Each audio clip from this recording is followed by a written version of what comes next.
All right. One more. So, All right. Well, why don't we get started? Anita, are you saying we're good to go? Yeah. we're good to go. Good. Perfect. Well, good morning, everyone. Thank you for jumping on. Good to see everyone today, December 1st, for the West Salem Redevelopment Advisory Board meeting. It doesn't look as good out my window as it does Tori's, but that's typical, I suppose. And it always seems to be a nice little sunrise at his place for some reason. So let's do real quick. Let's do a quick opening roll call. I'm just going to go ahead and do it if everyone's okay with that. Jeff Miller here. Mark May. Yep. Brittany Davidson Cruikshank. Here. Jason Stacks. Here. John Hannum. Here. Samantha Ross is not here, and Michael Ryan is not here either. So with that, has everyone had an opportunity to look over the agenda for this morning? If so, it would be awesome to have a motion to approve. This is Brittany. Oh. I'll second. I move to approve as presented. Yeah. All right, any discussion? Likely not. All in favor, please say aye. Aye. Aye. Any opposed? John did not oppose, for the record. I think you were just late on the That was an aye. All right. Approval of the minutes. Has everyone had an opportunity to go back through the minutes from last month? And if so, a motion to approve. I'll motion to approve the minutes from November's meeting. I will second that Thank you, Jason. And John. emphatically. Any further discussion? Awesome. All in favor, please say aye. Aye. Aye. Aye. Any opposed? Since there's only 5 of us, not likely. We do have an action item down here for January to cancel. I think it's always something. I just want to look at my calendar here real quick. I know that January 1st date is funky, and Oh, it's January 5th. Yep. So moved. I'm sorry, who was that motion by? That was Mark. That was quick. That was quick, Mark, and there was no discussion. Let's just move it. Okay, there's a motion on the table. Is there a second? This is Brittany. I'll second. Okay, all in favor, please say aye. Aye. Aye. Any opposed? Nope. Unanimous. So there will not be a January 5th meeting.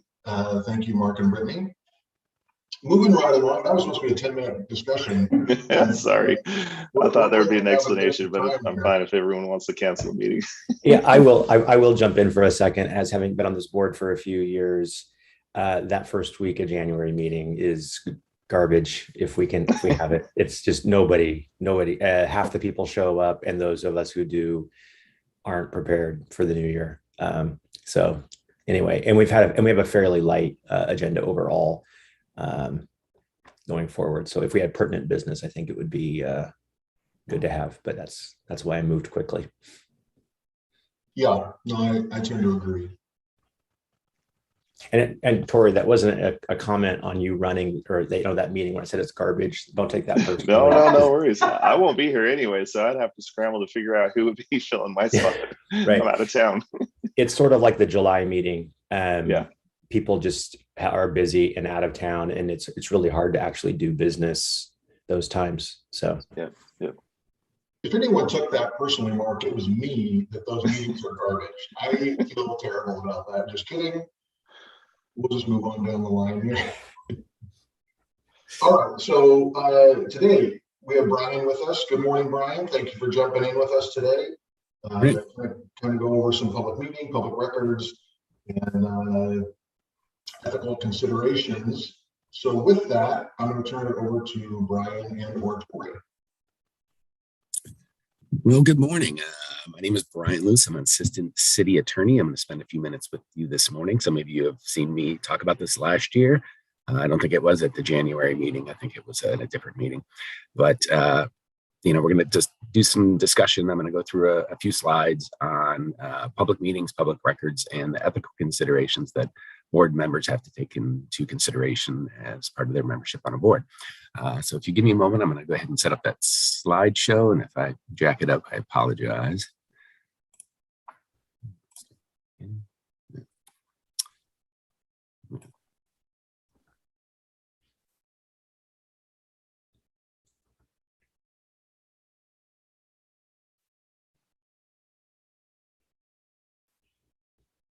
Looks good. How's that? A little bigger? You see it okay? Yep, looks Yep. good. Thank Looks you. good. What's a public meeting? Well, public meetings are a form of government where deliberations of public officials, board members, are done in a fashion that allows the public to participate. We want things done in the open rather than in the back, the backroom deals. We want to ensure that the public has the opportunity to see, how our decisions are made so that they can participate and provide input as needed. Public policy for public meetings is to ensure that governing bodies and all decisions, whether they're advisory decisions, final decisions, city council, decisions, they're made in an open fashion so that the public.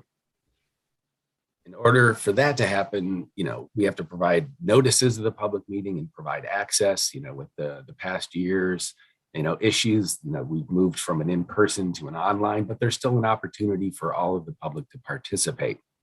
It has to be accessible. And in this, this past year, we've had to move to this online provision, but it still provides an opportunity to those who have, computer access, and then there's phone dial-in and other considerations that are taken into account. Well, who's subject to this, public meeting, open meeting laws as a public official? Well, it applies to all meetings of a governing body, a public body, which a quorum, which we discussed earlier, to ensure that decisions are made in public. Well, what is a public body? It's a city, county, or other subdivision of the state. A governing body of the public body is like this particular group.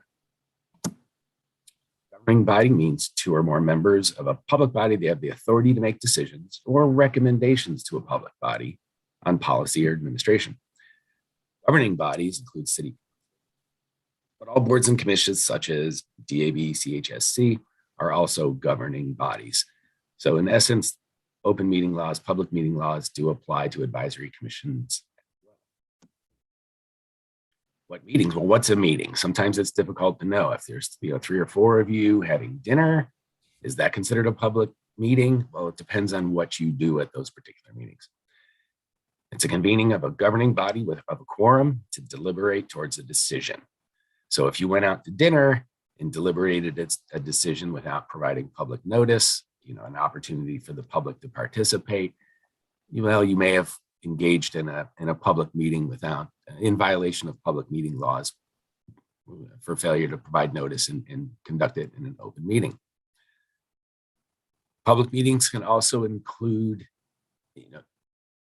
events where you're not deliberating, but you're gathering information, work sessions, council and other public bodies bring in other people to provide information to it so that they can learn to make a more educated decision on a particular subject.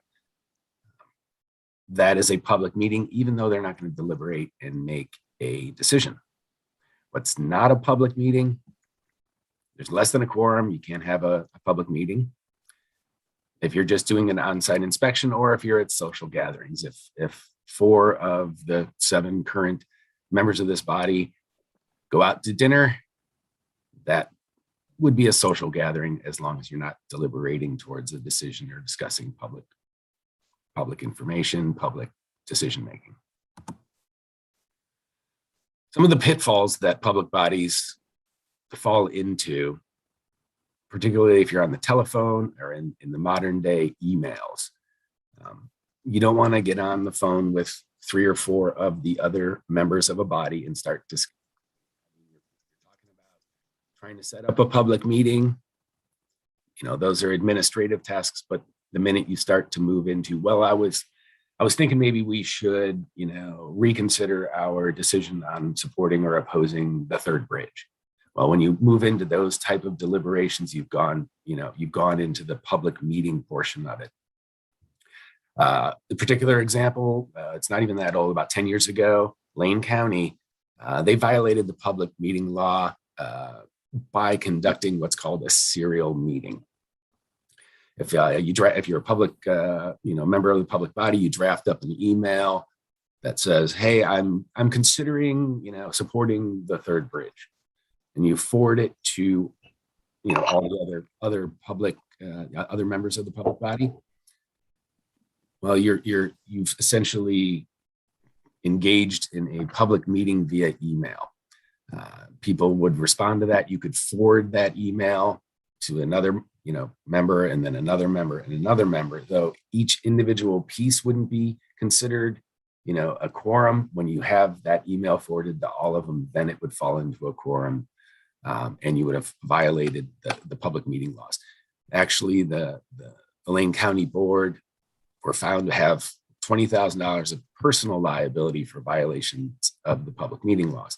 That isn't covered by the city. It wasn't covered by the county. Public officials are responsible for their own, ethical things. We'll get to the ethical part at the end, the ethics, but this is a personal responsibility for public officials. So be very cognizant when you're sending emails that if they're beyond administrative, if Tori sends out an email to the public body saying, "Are you available on January 5th?" and everyone responds and says no, that's an administrative. You're not deliberating towards an action, and that would be okay. It's when you get in and go beyond the administrative stuff via email. So be careful and cognizant of emails, texts, and when you're out, if you run into each other. Emails can be dangerous. So be real careful with that. It doesn't, the nature of where you're conducting your business is irrelevant to whether you have a public meeting or not.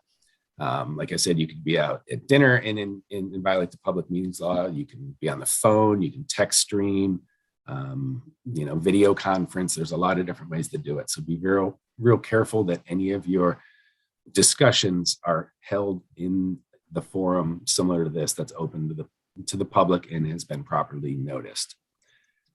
It's the responsibility of each public official to ensure that they're not violating the public meeting laws. And an easy test to do it is if we're discussing something, has it been properly noticed? Is the public, have an opportunity to participate? And then you want to ensure that you have a quorum so that you meet the standards that are required by the board's rules. Another way, and it was a follow-up to the first decision, there was a lot of strife with the Lane County Board. Some of the members were, one member was pushed out and filed a complaint. The board essentially gathered in their offices to discuss how we should respond. They sent emails saying, how should we respond to this complaint? The response, that discussion should have been held in a public meeting rather than behind closed doors. They weren't found to be financially liable in that particular, but they were admonished by the court. So even if there's an issue that comes up with the board, you have to make sure that all the deliberations are done in a proper public meeting. This is one I mentioned earlier. You can talk about scheduling and other administrative matters because you have to discuss when the next meetings, or even if you want to forward, hey, a recommended addition to the agenda. Just be cognizant and careful when you engage in those activities that you don't go beyond the administrative processes. This is where I jump in and grab my phone and something we didn't really have to deal with, 10 or 12 years ago. Text, to all board members, personal computers, all of these activities on an electronic medium, they can be considered public records or discussions of a public meeting, even if done on your personal devices. Private emails, your phone text, those can be subject to disclosure under, public records laws. So to the extent possible, be careful with your deliberations via electronic means. That I would push to just use either the phone or keep it to administrative issues only when you're using your own personal computer and email, so you don't subject yourself to a public records request. It's probably not going to come up, but I'm sure in Lane County, 10 years ago, they probably had to have their personal devices, a court can subject your personal devices for review to determine whether there's public records on that. So be careful with your personal devices. Public records law. Well, public meetings often create public records, such as this YouTube video, communications from Tori, communications amongst yourselves, emails, texts, letters. Those are all considered public records. They're prepared, essentially, public records are prepared to memorialize or utilized by a state agency or public official. It relates to an activity, transaction, or function of that board, and it's necessary to satisfy the historical policies, requirements, or need of that particular board. So when we create these public records, which are quite broad, anything that memorializes what we're doing, including drafts, texts, email, if you comment on YouTube in your public official capacity, that YouTube comment would be a public record. It's a very, very broad definition of that.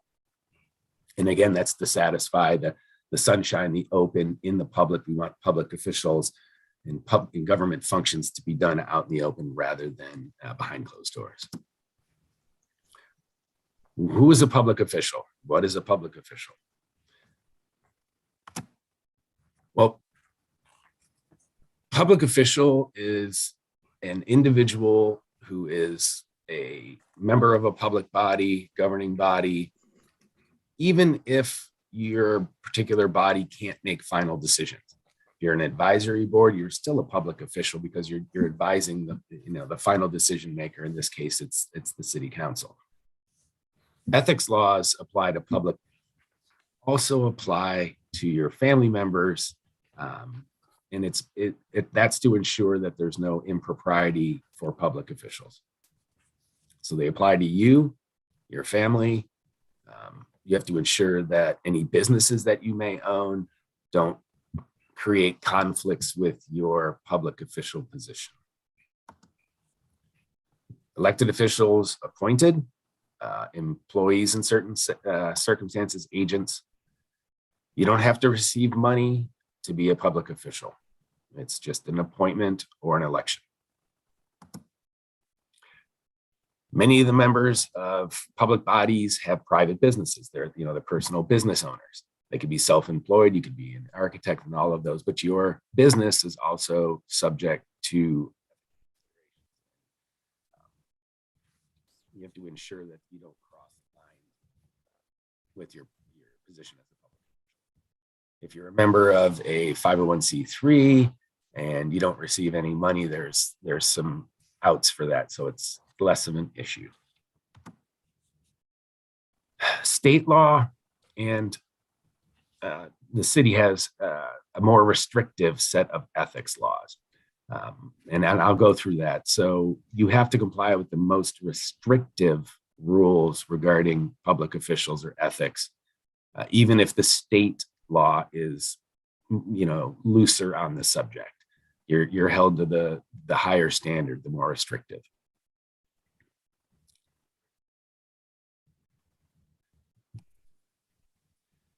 When you're a public official and you have a private business or any other instance where you may have a potential or conflict, when you have an actual conflict, an example would be if you were part owner of a construction business that was looking to put a bid in on a city project.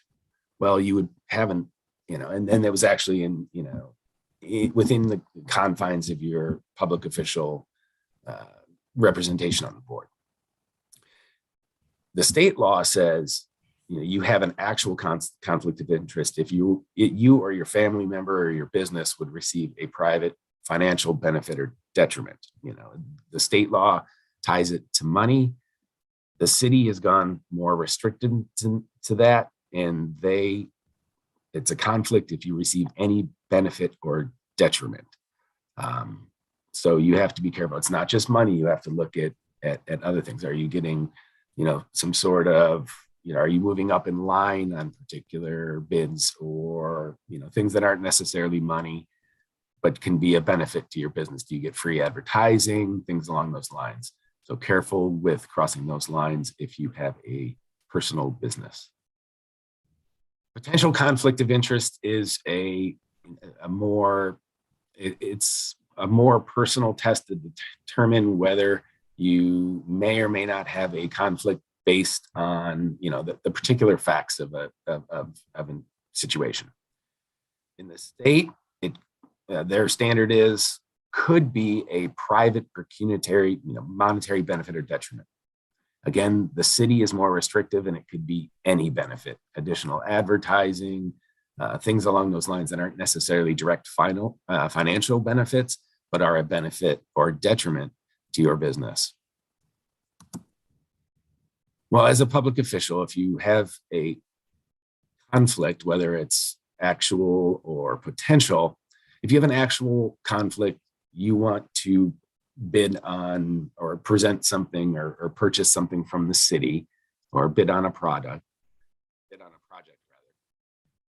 If your business and you're a public official and it's a direct actual conflict, you'd have to disclose that, hey, I own this business and I want to bid on a project that may be recommended by this board. I'm going to disclose my my conflict, and then you're going to refrain from that.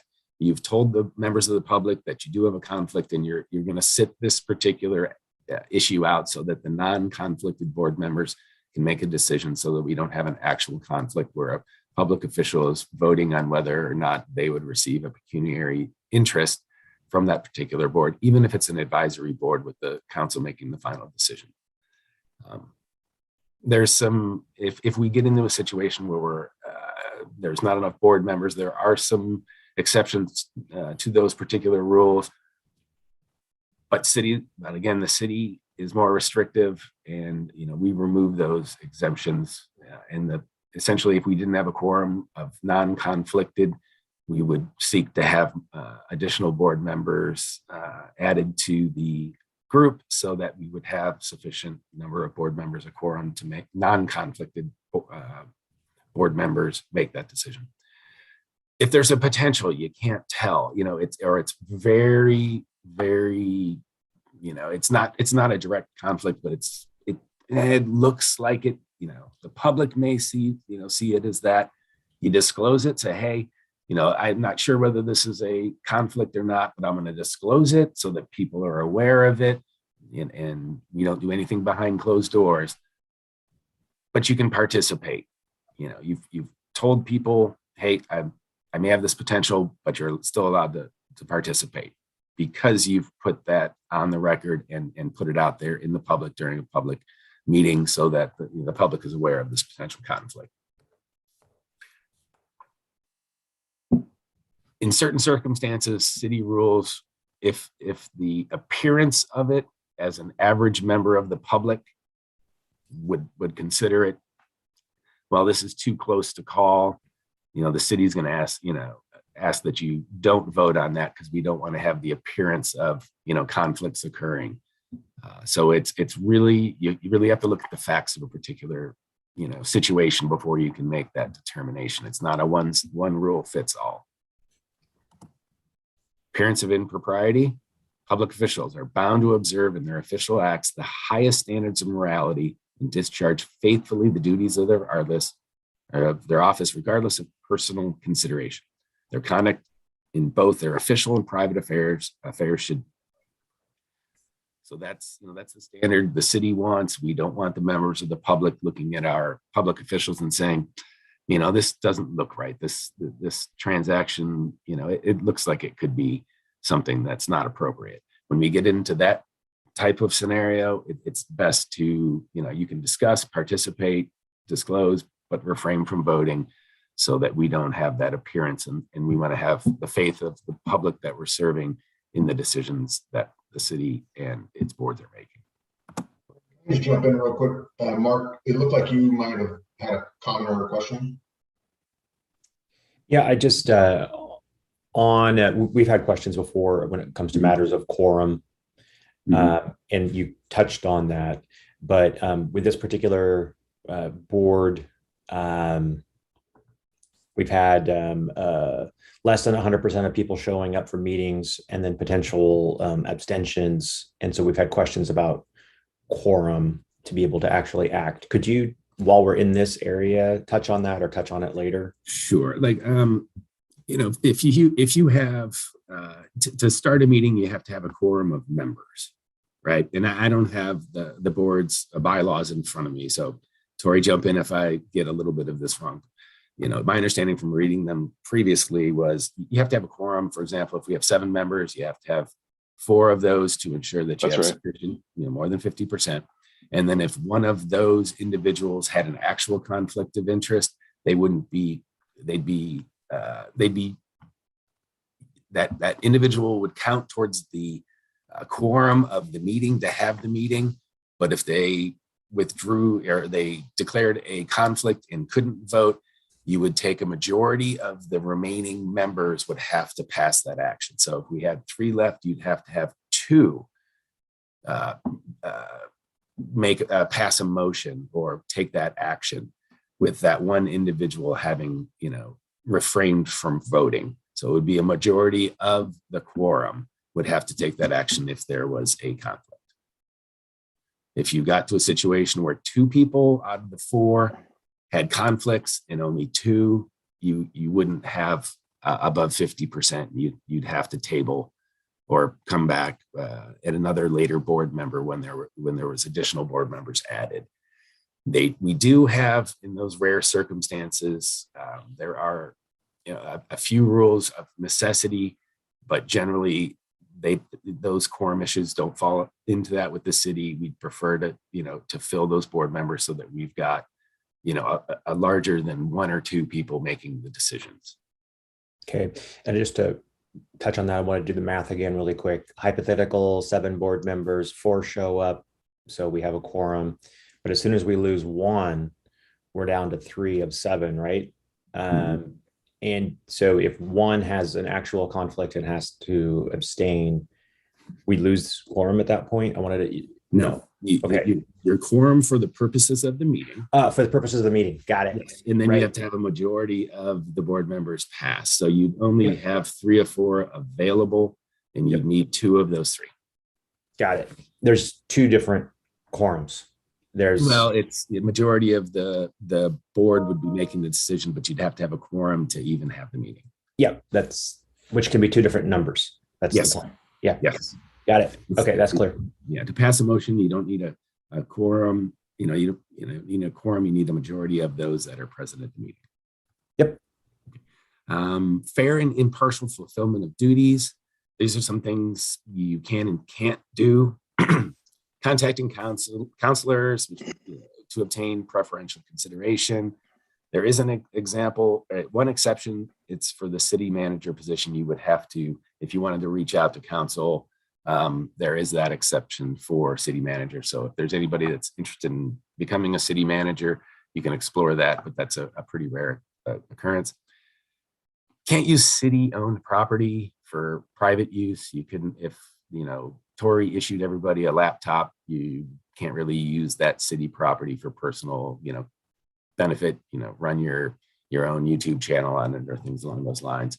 And then public officials can't grant any special privileges beyond what's available to every citizen. You can't say, hey, as a board member, sure, you can do this. The city will allow you to do that, and treat individuals differently based on their status of a board member. As a public official, you are often provided confidential information. As a public official, you have a responsibility to ensure that confidential information remains confidential, whether it's attorney-client privileged communications or other information that would not be appropriate to be disclosed to the public. And then you can't use insider trading is not appropriate. If you come across information where we know where this large projects of a publicly traded company it's going to really help their bottom line, it would be inappropriate for you to use that information to go buy stock of that particular company. That happens on occasion, not in the city, but from a nationwide standpoint. So don't utilize any confidential information that you may obtain for private personal benefit. Consequences for violations in the state. There's a civil penalty, as what we discussed in the Lane County. There could be a forfeiture of the benefit that you receive, and then there's additional sanctions. The city, would likely remove you if you were using confidential information or other information for your personal benefit. And then the reviewing authorities, the city council or the city manager would act accordingly based on the facts and the circumstances of the particular violations. The charter, City of Salem's charter applies to both elected and appointed officials. So all those rules apply to you all. It's easier just not to accept gifts, but pencils, a Coke is one thing. Free tickets to the Blazers game is probably going to go far beyond what's appropriate. And if you receive minor gifts, disclosure of the gifts, if someone's donating money, then this is not an elected position, it's an appointed position. But if you were running for elected office, we have to be open, public officials have to be open on where the money exchange is. And then for example, if there was a company building, a new apartment complex, and they provided you a gift, and then that, a decision came in front of the board, it's best to disclose that so that all these deliberations and all this information is available to the public so that we don't have any appearance of impropriety or actual conflicts. And again, the test that will be utilized to determine is the mind of a reasonable person. What would the average person on the street think of the activities of the gifts, you have relationships or these contributions. It's not what we think or what the city council thinks. The standard in which it will be compared would be the mind of a reasonable person. This is the hard part. Ethics laws are a personal responsibility. You can't rely even on legal advice.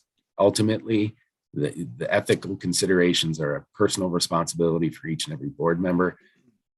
Even though the city is more restricted, you're required to comply both the state and the city's ethics laws, and the most restrictive, the city's always control. So if you're complying with the city, you'll necessarily be complying with the state laws as well, because the city's more restrictive. What we do as the city attorneys, our client is the city or the Salem agency. We don't represent individuals within the city, though. As a public official, we don't represent you in your personal capacity. I represent the board, but not the individual members.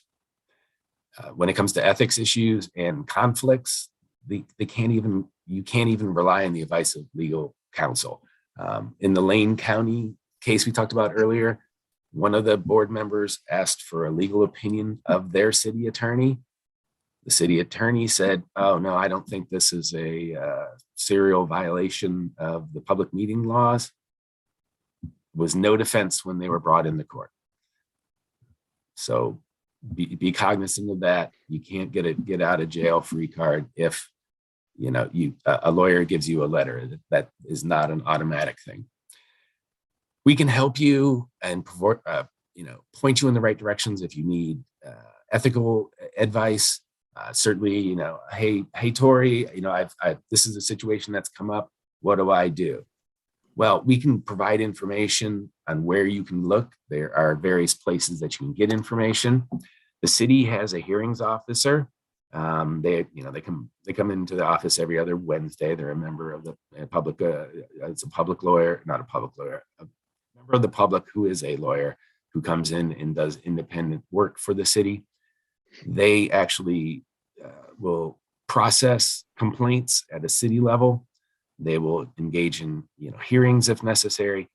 And then importantly, if you have a conflict or an ethics question, the hearings officer can render an official opinion or an interpretation in that particular instance. There are other places you can get ethical advice. Dan Atchison, he's our city attorney. He can point you in those directions, and we have it funneled through him so that we don't have multiple folks giving different advice. So through the city attorney would be your first avenue on where to obtain additional assistance so that you can make your own personal decision on ethical considerations and things along those lines. And that's what I have. How do I escape that? Did we get back to normal? Hold on, I can stop it. Actually, you might have to say just stop sharing your screens down at the bottom. Yeah. I can share my screen too, so I can. Yeah, it's not letting me. Here, oh yeah. It's kind of locked me out here. I'll see if Anita can stop it.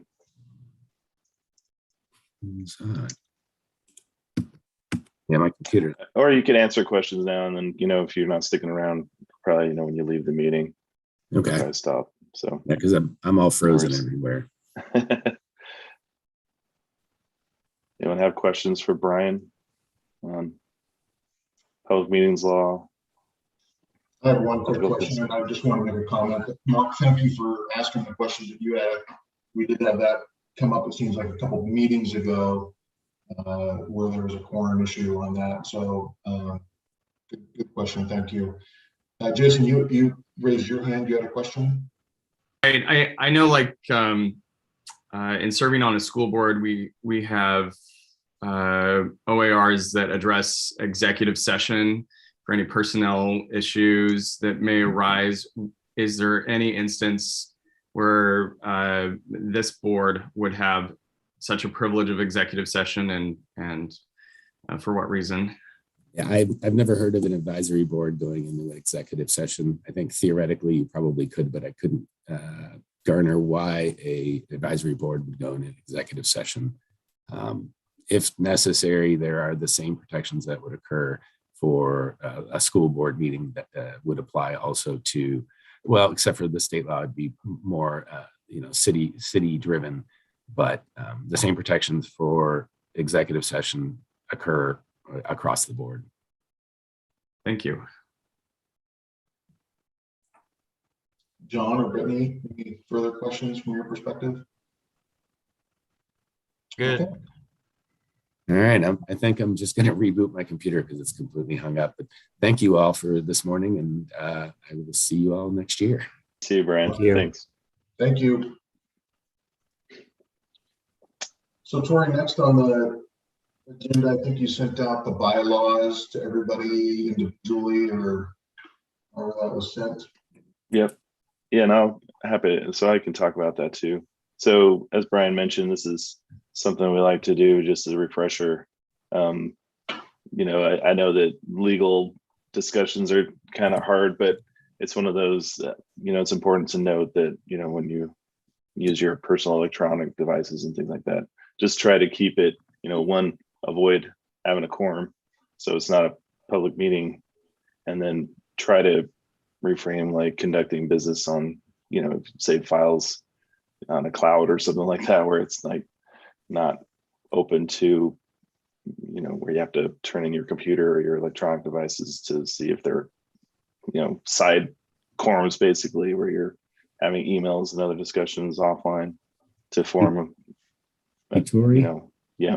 I'm completely blue screen. This thing will not let me. I'll see if I can boot you. Can you kick me out of the meeting? Yeah, let me see. I can't get it. Control Alt Delete or anything. Oh, there he goes. As for the bylaws, yeah, so I set those out, and those really kind of frame. So, City Council acting as a renewal agency formed the West Salem Redevelopment Advisory Board when the West Salem urban renewal area was created. And so, what the bylaws do is it basically frames kind of your operating procedure for things. Before I'm not going to go down the whole list. I just had a few talking points. So if you had time to look them over, any questions going into it or clarification? Robert's rules, I think that's one of the things, if people haven't been, Jason, you mentioned you're on school board and other meetings. If new people that are new to that type of environment, that sets people off a little bit. Like it's the way the meetings are managed as far as like that formality of having motions and seconds and discussion. It does help from a public perspective, with this being on YouTube. And for, if someone were to listen to audio, you can discern easily, when the board is moving from like a discussion or presentation to taking action.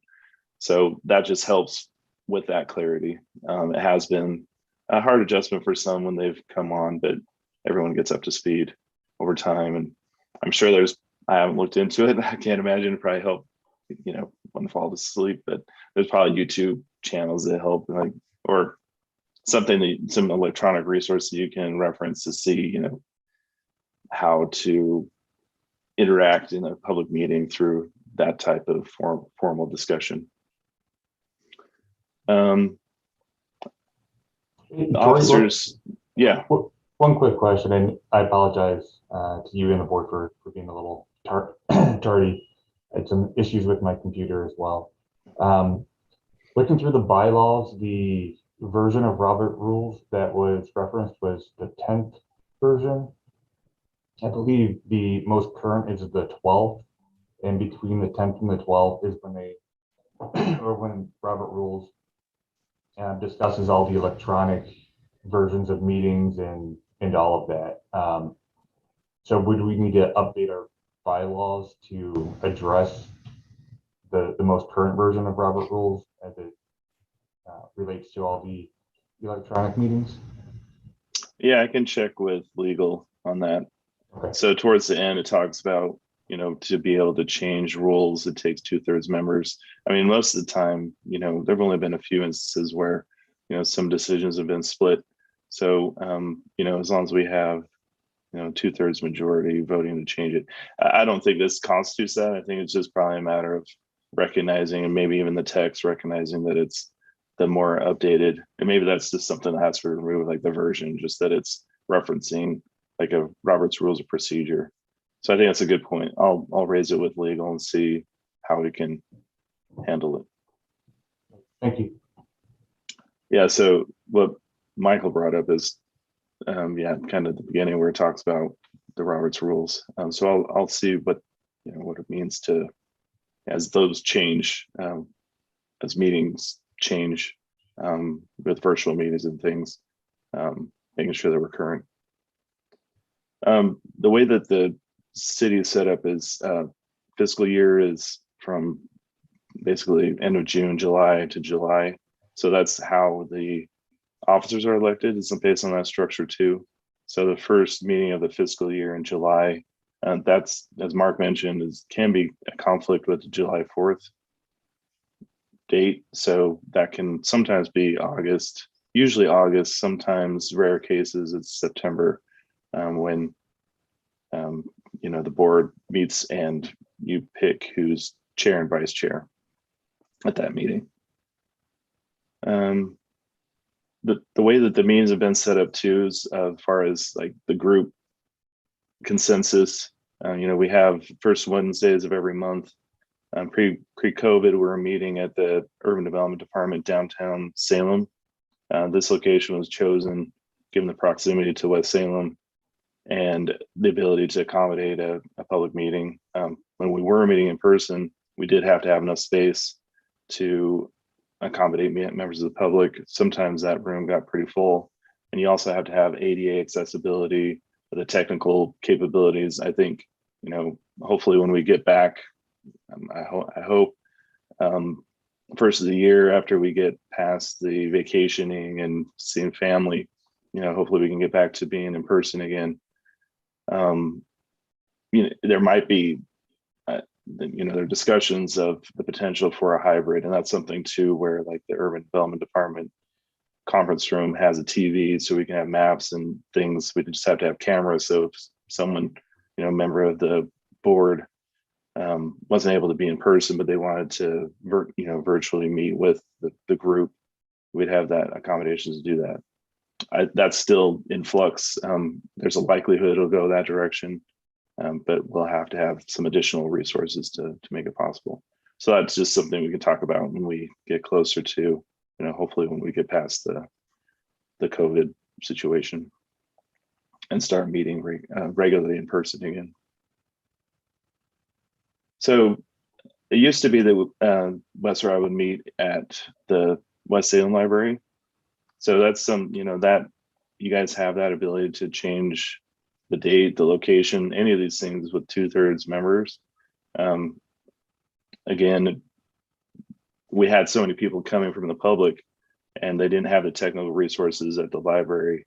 We had to have a staff person there to rearrange one of the rooms, and it was really tight. So that's what necessitated the move from the West Salem Library to the Urban Development Department. So if something like that, if another, and it's free, both the library and Urban Development Department, if there's another location that the board feels fits the group better, that can be discussed and changed if needed.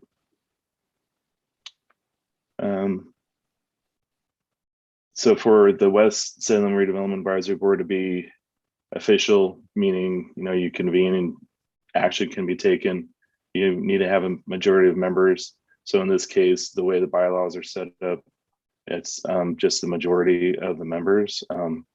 So in this case, where we have some members, if you have 4, you have quorum. Members have volunteered for the position. So in that application process, and as stated in the bylaws, encouraged to be in attendance at least 75% of regular meetings through the year. Any questions about quorum or attendance or anything else so far? I think the discussion back and forth with Mark that he raised was a good one, as far as, as we've had members change, vacate the position, we have some open positions now, and 2 applicants hopefully going through for council review will get appointed early next year. So we'll have more members, but that's, right now it's just, when you get the agenda, you see the list, keep track of the meetings, it's just a majority of members for that quorum. The quorum is pretty self-explanatory. I mean, most cases, you try to arrive to a decision together, but there have been instances where the board's divided, and that's typical. If it's a particularly, an issue that's a bit divisive, but I think it's important to note that, in my experience with all other boards, even in cases where it was split, board members were respectful of each other and their position. They never got to, harsh language or mistreatment of other members. So just keep that in mind. Not that you need it, because everyone here is awesome, but just something that kind of intent is to have a lively discussion, but have it be civil and trying to arrive to some kind of consensus if possible. So something to note too, in your position, you applied for the position to be on the advisory board, and that's exactly what it is. It's not advisory in nature. So their renewal agency, our city council, appointed you as advisory. It basically means that you're members of the community representing, some represent the neighborhood, some represent businesses. We have other positions like representing businesses or residents in downtown Salem, residents in the urban renewal area, for example. Council looks to you guys, they have a lot of things that they're managing at a higher level. So this allows for other members of the public to engage at more specific local initiatives and provide a advisory recommendation. It could be in support of something or not to support something. And that's what it is. You take an action, you make a decision. The decision is advisory in nature. It's not definitive. So it could be, once it goes to council, they could, take note of, the position that the advisory board has taken and still, go in a different direction with it. But that's just something to keep in mind is, of the advisory capacity. As we mentioned, 2/3 of members needed to change the rules. So if you wanted to change the, instead of Wednesdays, meet on Thursdays or Fridays or afternoons, evenings, those kind of things, they can be changed, but it takes 1 2/3, or at least 2/3 members voting. That's pretty much it on the bylaws, unless I missed something or if you had a particular clarification you needed. Tori, when it comes to taking an action that is not on the agenda, what limitations, if any, are there? Yeah, so I think similar, so the Robert's rules where you could still make a motion, it doesn't necessarily, so the way the agenda is framed, you usually have about 2 weeks. So you could have like a member could call, or, I could get a notice by email or something and bring it to the board saying, hey, this member suggested change the agenda. But also when Jeff presents the agenda at the beginning of the meeting, you have a time to change then too. So you can really take action anytime in a meeting, as long as you have a quorum. You could say, even though it's not on the agenda, you could still just make a motion for something in particular. I would say that, the notice hasn't gone out to the public that action's being taken, but you're an advisory board with that capability, you have a quorum. We try to capture everything that's discussed from previous meetings. When we have that towards the end of the agenda, anything you want to see on the next agenda, if that's not captured, then you guys have that ability to say, make a motion. I motion that we amend the agenda to include this action item or this topic. And then if that's seconded, discussed, and voted on, then you can amend the agenda to include those items. If it's someone makes a motion and no one seconds, it just goes away. Or if you don't get the votes, then it doesn't change. So Sure.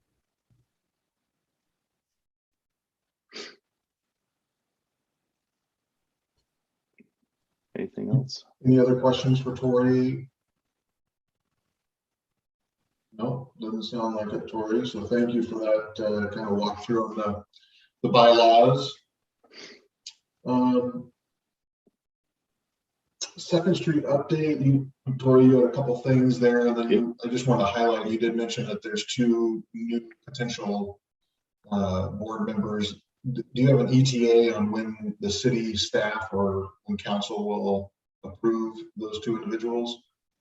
Oh, so I think that similar to you guys, there's an advisory board for boards and commissions. So you could have we have 4 open positions. You could have 7 applicants. That's initially reviewed by that group, and they could, either send all 7 to council, and they could decide.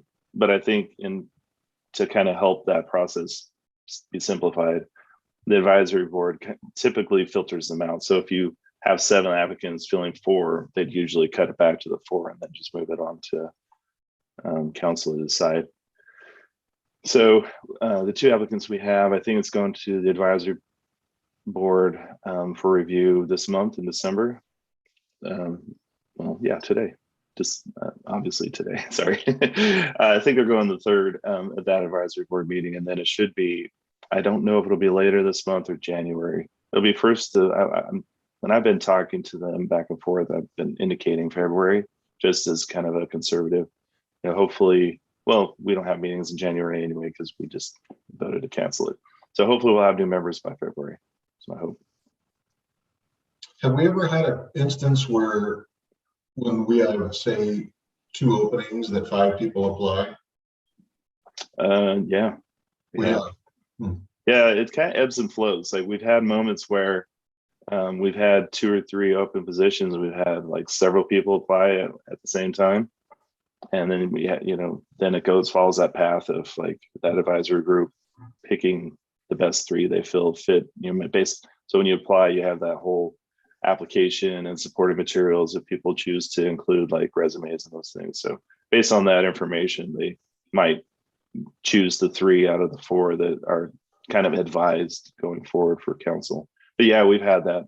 Right now it's kind of opposite of that. I think people are busy and moving around. A lot of changes are happening. And also the virtual world, I'm not sure. I think it's been good for some and hard for others. Our attendance for some have been down. And so I think some vacated for those reasons. We just have a little bit more openings than we typically have right now. Do you know how many people actually look at this thing on YouTube? Can you see those numbers? Yeah, you can see the counts. You can see the counts. I forget. I'd have to look it up right now. I mean, it's usually in the tens. I've never seen one that's like hundreds plus, and unless there's something funny that happens and then it goes, you got to see this meeting. Yeah, it's usually in the tens. It's not, I think maybe 17 is what I've seen on counts. I haven't seen it take off too. Yeah. And this is the Urban Development Department YouTube channel. So when you go on there, you see all the other meetings. You see Downtown Advisory Board, North Gateway Advisory Board, the airport. I forget what those are called. Airport Enterprise Airport Advisory Board. Yeah, so they're all on there. Well, John, we can go watch those and bump up those numbers a little bit. I Yeah, am more than thrilled. get your family members, everybody. Get our Yeah, cats in there. we're gonna make ourselves YouTube stars yet. I think we can do it. Yeah, forget Yellowstone. Let's watch these things. Okay. So Second Street, Tori, can you give us the quick up? Yeah, go please. Sure. Yeah. So we have Century West as the engineer consultant on there. We've moved through the city departments. They had initial review to see just alignment, making sure that storm, utilities, bike ped, all those things fit the requirements. So we've gone through that for the initial review. And then now we're interacting with the property owners. The property owners will be directly affected by the alignment. That whole corridor from Wallace to Girth, in a lot of cases, if you walk the sidewalks through there, if you're lucky enough to have the road and sidewalk, it's narrow sidewalks, torn up, it's pretty tight. So all these property owners, we'll have to talk to them before this goes, preferably before it goes to a public meeting. What we try to do there is just let them know there's a city project, affects their property, are your connections, driveway entrances, utility connections good? Prefer to have those conversations up front than, advertise to the public and then have them show up and say, I didn't know about this project and you're affecting my trees or my driveway or whatever. So those meetings have been going now and they've been informative, really good meetings. So that's what we're doing now. As soon as we get through meeting with these owners directly affected by the road improvement, then we'll start talking plans for the broader public meeting. So it'll be you guys, city council, we're looking, hopefully we'll be past, we'll be in like January, February timeframe, and the restrictions will be lifted. We'll be able to have something, maybe mass or something like that, where you can actually interact with public without having to just do the virtual format. Something this size, that length of road, it'd be nice to have visuals and have more interaction person to person. So that's the hope. Hopefully in January, February timeframe, we'll be noticing the public and having broader meetings to talk about it. So just as a reminder, I should have probably had the graphic up again. I'll probably try to do this every meeting, and just to revisit what this is a length of roadway from Wallace to Girth. large section of it from part of Patterson to Wallace. There's no road there. It used to be old railroad. And so this is any redevelopment that occurs in these older food processing facilities, they have bounding streets that need to be improved, including Second Street. So this is an effort for urban renewal to come in. You know, it's a public benefit, increases local connectivity. You know, it's not going to pull traffic off Wallace, but if you're looking to buy goods and services as things change along this corridor, and increase that accessibility there. And you know, so it's just kind of a big public benefit lift that the urban renewal, the West Salem urban renewal area is funding. So we're looking to design the full thing, should be wrapping up later in 2022 and then moving into construction into 2023. So Tori, is there a way for a common folder, or there are documents like the action plan from, I think it's 2015. Yep. I know those documents are available on the website, but there are over the years there have been a series of things that have been presented to the board, or and actually I was going back through this last week and looking for some of that, and actually it's hard to find. The action plan you can find, but anything else that was presented to the board is hard to find. Is there an opportunity to collect some, as we go forward, some of those documents and have them in a singular location, or is there a singular location that I just don't know about? Do you understand my question? Yeah, I do. So it's a difficult one. So it used to be in the old website, it got cumbersome because everyone would just throw, for in an effort to be transparent, we put as much information on the website as possible. It made it so it's not manageable. So, and that's how it is too with even this one. We have consultants trying to, I guess the efforts to try to keep it like a 3rd to 5th grade level, where you have to really limit the information they present. It has to be current. So some of these older things, like an action plan that was done in 2015, that one doesn't meet the criteria. So if you found it, I'm surprised. This is one of those things that, not to try and avoid that existed. It was just in an effort to try and make it manageable for public to see what's happening. A lot of those things have been removed. So I would say, ask me and I can send you as much information as I have. That would probably be the best route. I don't know that there's, as we update the website, maybe there's I know for GIS, they have an open source, if you're working GIS, you want to be able to pull city GIS information. We could probably do something where it was just like, if you wanted to have anything on that particular item available to you, you could. I would say too, I've found a lot of information when you search, and I could bring up, if you want me to share my screen, when you go to the website and you go to like the city council agendas, you can do a keyword search. So if you wanted to search action item or action plan, West Salem action plan, or if you wanted to search Second Street, anything that has gone to the city council or the agency related to those items will show up there. So that's, if you wanted to do your own research, that's probably to get like actionable where they took a position, you have that information, you could pull it from there, would probably be the best place. But if you wanted to see the old action plan, or if you wanted to see what West Route did in 2017, I would say just direct those questions to me and I'll send you as much information as I can. Yeah, so I understand what you're saying, and I understand the reasons that you've put forth. The thing for me, again, having served on this board for a few years now, is the whole subject of continuity and the board understanding what it's done.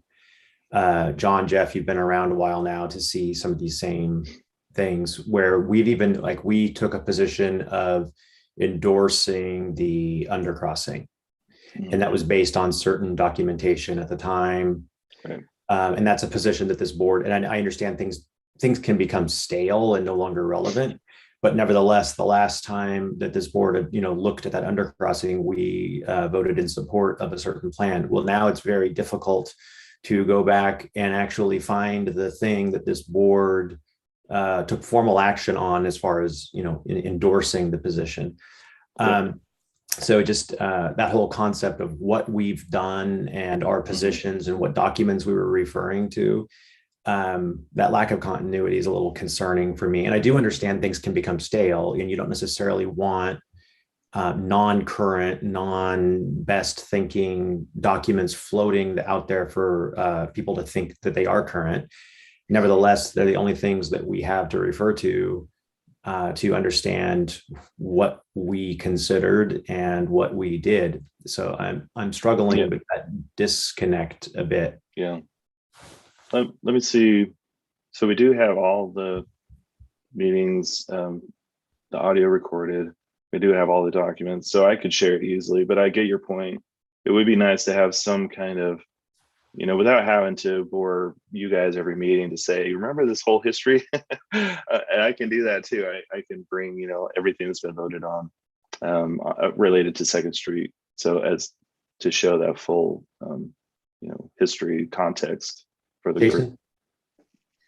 Yeah, Mark, I agree with you. I think it would be beneficial for this board to have a historical timeline with hot links embedded into it that go directly back to those minutes or discussion or action items taken, not only for your reference as someone who sat on the board for a long time, but as we bring new people into the board like myself and fill open positions, that's going to be incredibly important.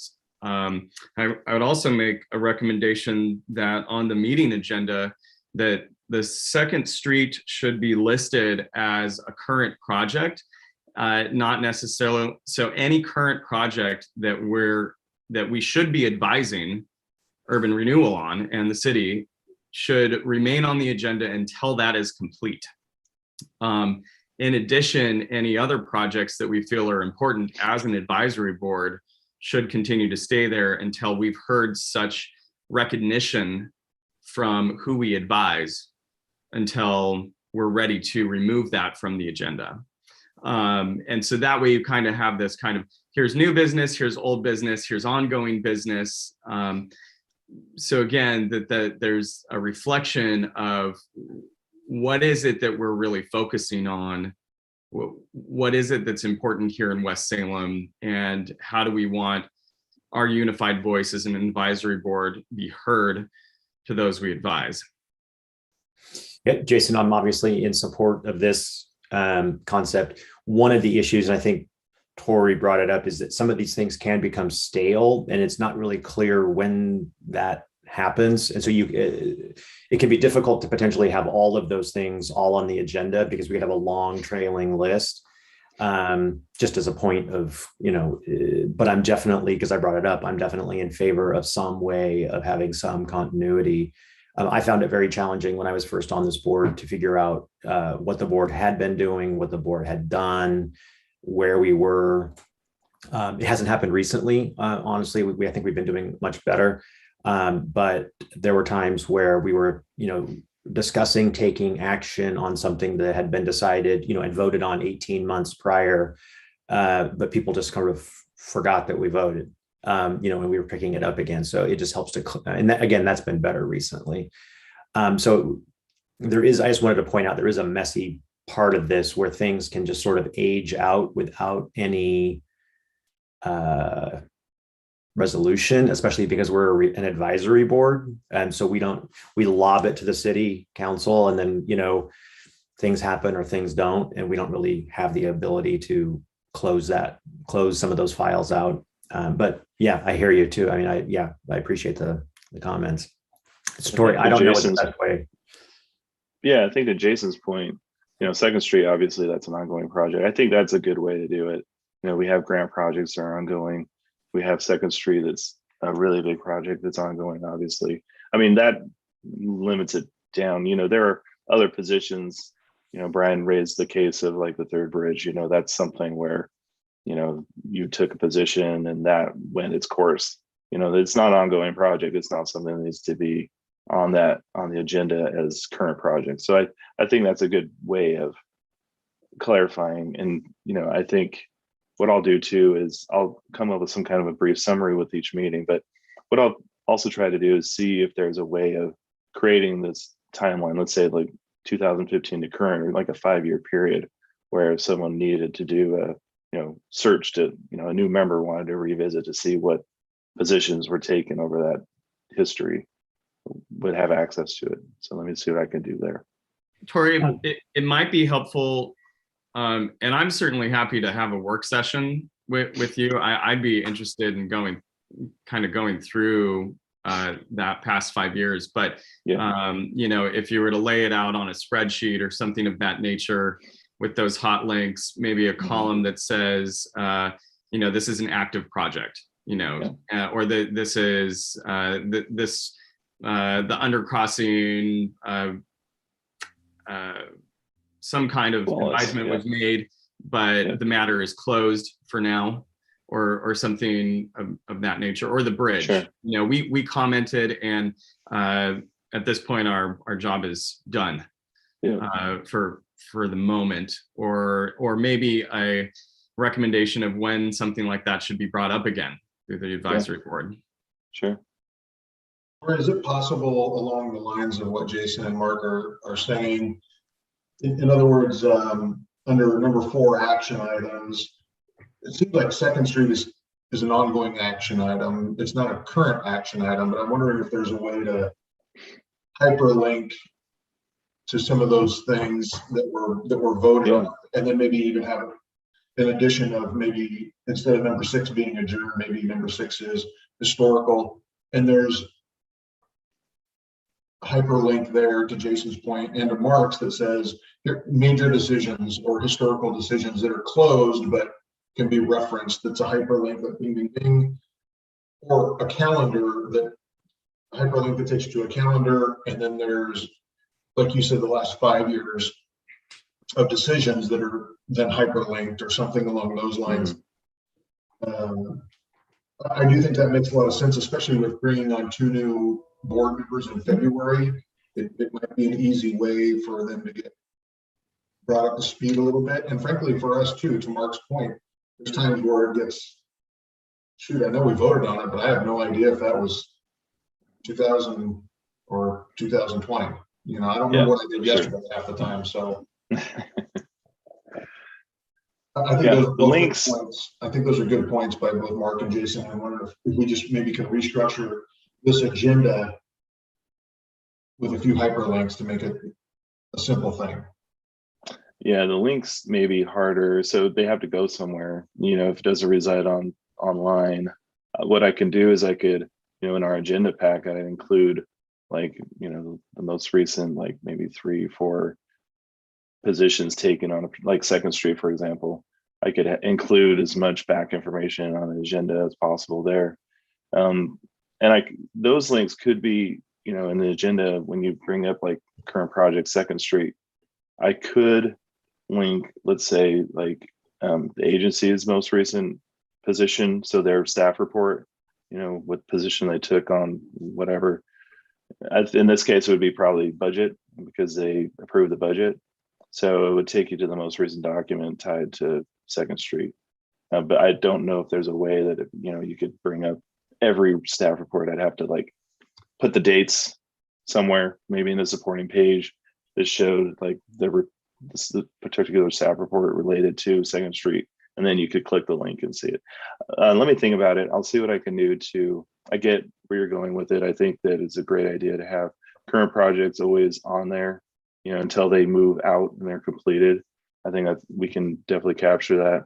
Now let's have to think of ways to get that backstory available to you, that in the easiest way possible. So on that front, kind of moving on to actual business, there's actually something I want to maybe get some information on and maybe get the board to comment on. And then right off the top, I'll say, so this is about the undercrossing. And because it's the undercrossing, that it could theoretically be immediately adjacent to property that I have a significant interest in. I have a theoretical conflict on this, depending on how it goes. And everybody knows that I have property there. But one thing that's concerned me, I think if I didn't abstain, I voted in support of the undercrossing at the time. But I think when we took that action, the third bridge was still in play. And a significant part of my support for that, and again, that decision may be stale at this point, but was the fact that we probably needed that interconnectivity for the proposed bridge and traffic flow. Your guess is as good as mine on when, if ever, that bridge may come into play. And then the other thing about that undercrossing was it was part of that, and I think it's 2015 action plan to connect the west side of Wallace to what was to be designated as a downtown center. I don't want to use the land. I think that was what it was called, the West Salem downtown, which is basically around Roth's. That area was designated as sort of the commercial center of West Salem in that action plan. So while Tori, like you were saying, that's pretty old and it may not really hold true anymore, we still have things in place. We have actions, we have inertia that is based on that action plan. And that's our most recent document that we've worked with. And I honestly, I don't know if that all makes sense right now. We have a comp plan review coming that could change how property is used broadly in West Salem. We don't have a bridge anytime soon. And we have planning going on, hardcore planning that is being built around the assumption of an underpass. So we have infrastructure being built around reservation of space for an underpass. And again, this board does not have the ability to either, start or stop an underpass, but we have an advisory interest in that area. It feels like we're maybe not completely current and in line with current events, things that we were considering before and had voted in support of, and then based on where we might be heading as a community in the future. To me, it feels like we're a little out of step. I guess I would question the need for an underpass if we don't have a third bridge. Well, really quickly on that point. Yeah. This undercrossing was never tied to the third bridge. There were people on the board who wanted to see the connections, but the action plan was all driven by the urban renewal district. So it was all local connection. So it was connecting east and west side. There was never, so I'd have to bring up, for the sake of the board, we're getting into things that we talked about from 2015 to 2017. I'd have to bring it up to show full context, but the intent has always been for the district primarily. It kind of got, I would say, hijacked by people who wanted to see further connectivity for the third bridge. So those elements, like the sweeping connections to drive you north to would be Marine Drive and take you over the bridge. Those elements are, that's something we're pushing forward with and funding and trying to do projects to support, completely outdated. But the undercrossing aspect of it, where you have basically an island effect, where you can only get to the east side of West Salem off of Taggart. And this was a secondary route to get to that side. That was always the intent, was for their renewal district primarily. Yeah, I do. That's a fair representation. I don't want to overstate the bridge connectivity. It theoretically would have connected, but I understand that wasn't that wasn't the thing. Is there work being done on the undercrossing actively? So, the financial piece would be, now we have, there's talk about a streets and bridges bond potentially coming forward in the next year or so, like being floated out to the community. Could be, even then it would be partially funded. That has to fund a lot of other projects through the city. We're having additional federal funds. It was never intended to be a federal project because that just brings in more complications. To answer your question, it's not a renewal project because we can't fund it all. I think we were looking at funding like maybe a third maybe half of it at the most. So it would require additional funding, ODOT or other. Yeah. So from that perspective, we don't have the funds. We're not pursuing it. I mean, looking at Second Street, to your point, as it approaches Wallace area, we're sensitive to, we don't want to put in too much Second Street that's going to get taken out if it if an undercrossing is pursued. So that's kind of to your point is, how much do we follow that if the funding, if it's not really going to be a project in the future? Yeah, and I would state openly, this is for me personally, this is a really hard issue. This isn't, I don't think I don't have a clear position on it myself. I could kind of go either way as far as my personal opinion.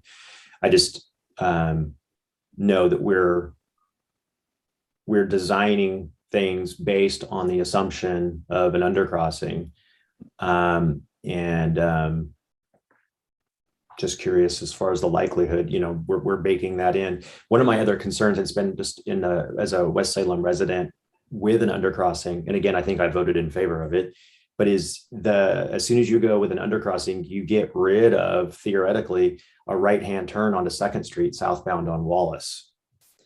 And that just that one's never made sense to me. I mean, it's a big cost, right? I mean, if we're putting in 2nd Street and we're doing this project and we're having that community connection, which I understand brings west side of Wallace connection to the footbridge and downtown, and there's all sorts of benefit there. But to not be able to turn right on 2nd Street off of Wallace after all of this, I don't know.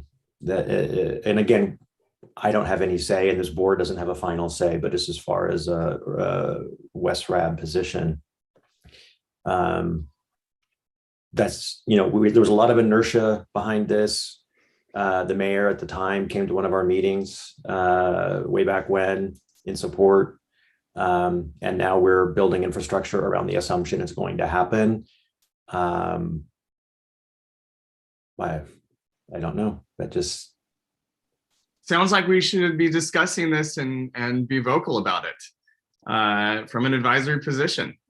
Someone who owns a business here in West Salem, several of them, people who live here in West Salem. Yeah. And actually, and I want to again be really clear, I'm not agitating in trying to make sure it happens or to stop it. But this is one of those, this is a big piece of our urban renewal area, and it will affect how the whole area functions. And I just think this board, to me, it's a pertinent topic for this board to discuss in the future. Obviously, we're not going to take any sort of action today, but this just came up. Just to clarify, since you brought it up, Mark, the design of 2nd Street goes Wallace all the way to Kurth. So the section of roadway that's being affected as far as design limitations is from this driveway, Goodwill to Wallace. That's where basically the road would start to slope down to go under Wallace and continue to the other side. I mean, we're still acting like that project's not going to happen. We'll still put in, just like Goodwill did, we'll have sidewalks, trees. There's not really anything design related changing to 2nd Street other than parking. The parking element is the only thing, and that's something that we could probably even say, let's just treat this as if it's not going under, and we'll incorporate parking on both sides. That's something that we're going through in a design exception anyway for the width. So we could say, the lanes are narrower. We want to accommodate parallel parking. That's the only element that's kind of outside of the normal street standard that was being incorporated to accommodate an undercrossing, just to clarify. Yeah. The rest of the street design, everything else is not tied to this. It's just that small section, and it's really only parking. Yeah, it is definitely limited to the area that you described. I don't want to overstate that. So we can drop that there, just bringing that up. That's one of those vestige sort of things that was related to studies done years ago and inertia that started years ago and is still sort of lurking out there and affecting current decisions. It's just the kind of example of something that affects our area, but information on it is difficult to come by. I'll do what I can to make it more available so you have it. It should be in your package, Jason, as far as the action plan should be in your binder that new members get. So I'm just going to jump in real quick. We have about 2 minutes left on our agenda. We can certainly bolt through it really quickly, the remainder of the agenda, or we probably need to extend for 5 minutes. I think to Mark and Jason's point, especially Jason at the end there, if this is something that we need to discuss further, then we need to have that as a topic for next 2 months from now in February. But again, we have 2 minutes left. If we want to just push through and be done, then great. If we want to extend, I think there's some quick conversation we need to have. I'll need to excuse myself right at 9. Jumping ahead, I have no reports for Edgewater Partners or West Salem Neighborhood Association. Okay. Well, with that, I'm going to just jump in real quick. I don't know if anyone's been following, but the City Council Ward 1, Ward 8 has changed a little bit. It doesn't necessarily affect the urban renewal, certainly, but it does affect kind of the boundaries of what Ward 1 is versus Ward 8, which is in the URA that we're working on. Secondly, Mark had mentioned briefly that there was there's a zoning change that's happening. The adoption of the Our Salem project is taking effect or starting this coming Monday at City Council. They'll start that motion to start moving that forward and adopting that new zoning that does affect our URA. And I think it's important for everyone to just kind of be keeping track of that project. I would like to recommend under section 5D that we can remove Kathy Goss's name if she's no longer on the board. She was at one time speaking for the Salem School District, and she's on that. She's on the school board, but if she's no longer part of this group, then we don't have that update, so we can remove that from the agenda. And with that, is there anyone else have any updates before we get going or want to see any agenda? Some topics for February? No? we'll start budget conversations too. I think, we'll have the context. I'll bring in action plans, second street information. But we'll start the budget discussion February and March. Okay. Let's plan to bring this back up again. I think also, Tori, as far as topics on maybe adjusting what this agenda looks like, hyperlinks, et cetera. By then, next couple of months from now, I would assume that we can have some more information, more detail. Okay. With that, it is 9 o'clock. Does anyone have anything else for the good of the order? Awesome. Well, listen, if I don't see anyone prior, Merry Christmas to everybody. Hope you guys have a great time with your family. You too. Merry Christmas.